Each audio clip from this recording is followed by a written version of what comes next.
আসসালামু আলাইকুম দর্শক, আশা করছি আপনারা সকলেই অনেক অনেক ভালো আছেন। আপনারা দেখতেছেন পুরাতন ট্রাক্টর হাট ইউটিউব চ্যানেল। তো ভিউয়ার্স, বরাবরের মতো চলে আসলাম আপনাদের সাথে 380 মডেলের একটি ট্রাক্টর নিয়ে। তো ভিউয়ার্স, আপনারা যারা পুরাতন ট্রাক্টর হাট ইউটিউব চ্যানেলের ভিডিওগুলো রেগুলার দেখেন, আপনাদেরকে অসংখ্য ধন্যবাদ জানাচ্ছি।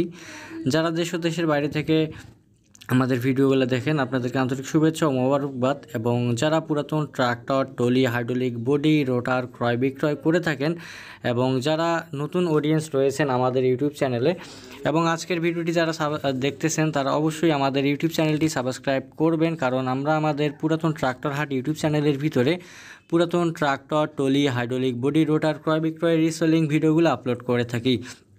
তো ভিউয়ার্স, আপনারা যেন আমাদের ইউটিউব চ্যানেল থেকে ভালো ভালো এবং কম দামের গাড়িগুলো নিয়ে যদি আপনারা ব্যবসা করতে পারেন, সেজন্য আমাদের ক্ষুদ্র প্রচেষ্টা, সেজন্য ইউটিউব চ্যানেলটি সাবস্ক্রাইব করে পাশেই থাকবেন। তো ভিউয়ার্স, আইসার 380 মডেলের এই ট্রাক্টরটা 2017 সালের 8 মাসের ডেলিভারি ব্লকে।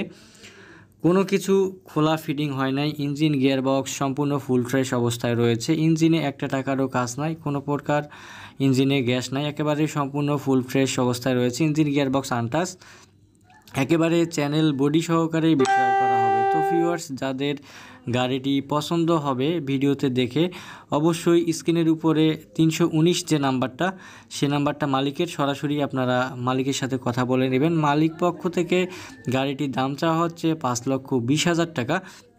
আর গাড়িটি বর্তমানে দেখতে হলে গাড়িটি আপনাদেরকে যেতে হবে রংপুর জেলা পাগলাপীর বাজারের আশেপাশে গাড়িটি রয়েছে। আপনারা অবশ্যই লোকেশনে যাওয়ার আগে মালিকের সাথে কথা বলে বিস্তারিত জেনে তারপরে যাবেন। 5,20,000 টাকা দাম চাওয়া হলেও গাড়িটি কিন্তু আপনার দরদাম করার অপশন কিন্তু পাবেন। যদি ভিডিও পেতে চান অবশ্যই সাবস্ক্রাইব। ভিউয়ার্স, এই ছিল আজকের ভিডিও। দেখা হবে আপনাদের সাথে পরবর্তীতে অন্য কোনো ভিডিও নিয়ে। যারা এখনও পুরাতন ট্রাক্টর হাট ইউটিউব চ্যানেলটি সাবস্ক্রাইব করেনি, অবশ্যই সাবস্ক্রাইব করে পাশেই থাকার চেষ্টা করবেন। সকলকে ধন্যবাদ। আসসালামু আলাইকুম।